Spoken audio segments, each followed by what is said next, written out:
ನಾನಿವತ್ತು BSc PM ಸಿಲಬಸ್ಸನ್ನು ನೋಡ್ತಾ ಇದ್ದೀನಿ.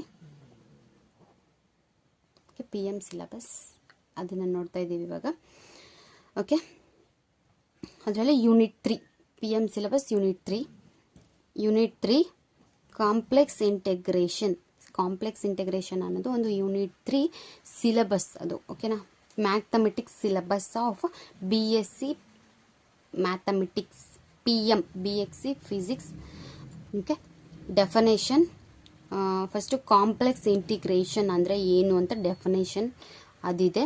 ಡೆಫಿನೇಷನ್ ಲೈನ್ ಇಂಟಗ್ರಲ್ ಅಂದರೆ ಏನು ಅಂತ ಇದೆ. ಮತ್ತು ಲೈನ್ ಇಂಟಗ್ರಲಿನ ಪ್ರಾಪರ್ಟೀಸ್ ಆ್ಯಂಡ್ ಪ್ರಾಬ್ಲಮ್ಸ್ ಕೂಡ ಮಾಡಬೇಕು.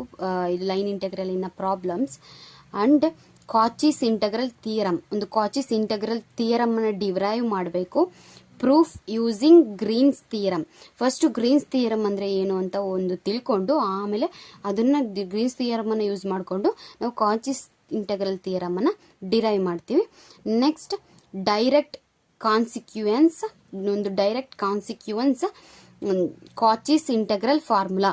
ಫಸ್ಟ್ ಕಾಚಿಸ್ ಇಂಟಗ್ರಲ್ ಫಾರ್ಮುಲಾ ಬೇಕು ನಮಗೆ, ಅದನ್ನು ಡಿರೈವ್ ಮಾಡಿಬಿಟ್ಟು ಆ ಕಾಚಿಸ್ ಇಂಟಗ್ರಲ್ ಫಾರ್ಮುಲಾನ ನಾವು ಫಸ್ಟ್ ಓದ್ಕೋಬೇಕು ಇದು ಮುಂದೆ ಹೋಗೋಕ್ಕೆ.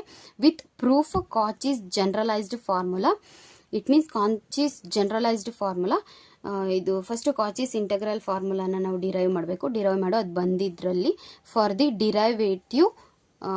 Derivative with proof and applications for evaluations of simple line integrals, Cauchy's integral problems.